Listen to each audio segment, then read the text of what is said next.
大家好，欢迎观看居家101，我是阿杜。我的烟雾报警器昨天出现了3声 chirp， 我们仔细看看说明。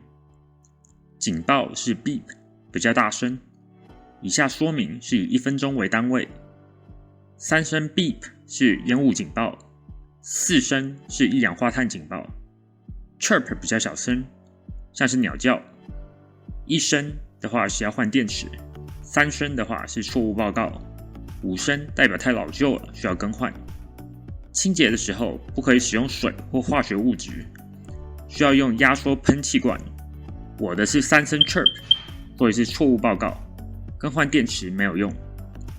错误报告有可能是警报器太脏了，感应器需要清洁。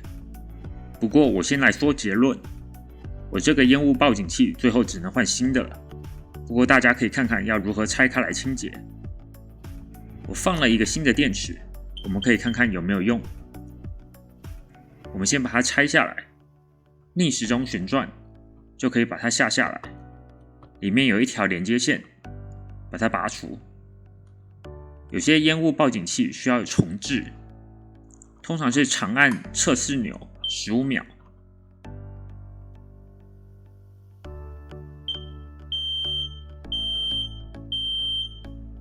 不过这个也没有用，我把它装回去之后没多久又响了。我打算拆开来清洁，再重复重置看看有没有用。我们来看看需要的工具：一个压缩喷气罐，打开的烟雾报警器，一个新的电池，一个一字起，大的跟小的，然后一个干净的抹布。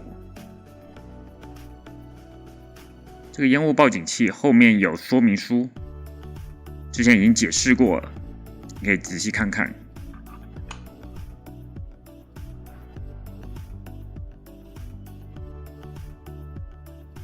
我们先将一字起插到这个缝隙里面，然后把它撬开。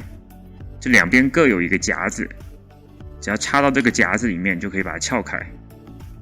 打开之后，你可以看到里面的电路板。我们先拿干抹布把它擦干净，上面如果有灰尘的话，可能会引起烟雾报警器出错。然后我们拿压缩喷气罐，把它喷一下，把里面的灰尘都清理掉。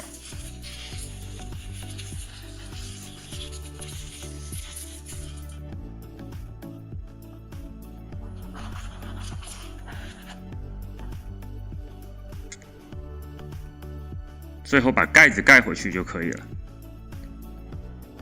注意一下方向，有一边是可以打开电池的。安装回去的步骤跟卸下来相反，先把电线插回去，然后放进去之后顺时钟旋转，那就固定住了。在我清洁以及重置烟雾报警器之后，大概过了3-4个小时，3声 chirp 又出现了。这代表只能跟说明书说的一样，换一个新的了。清洁并没有解决我的问题，但是并不代表一定没有用。我的已经用了7年了，是可能该换一个新的。安装新的步骤跟装旧的一样，接上电线并顺时钟旋转就行了。如果你觉得视频有帮助，请按赞、订阅并开启小铃铛，我会尽量更新各种居家建议，希望对大家有帮助。非常感谢，谢谢收看。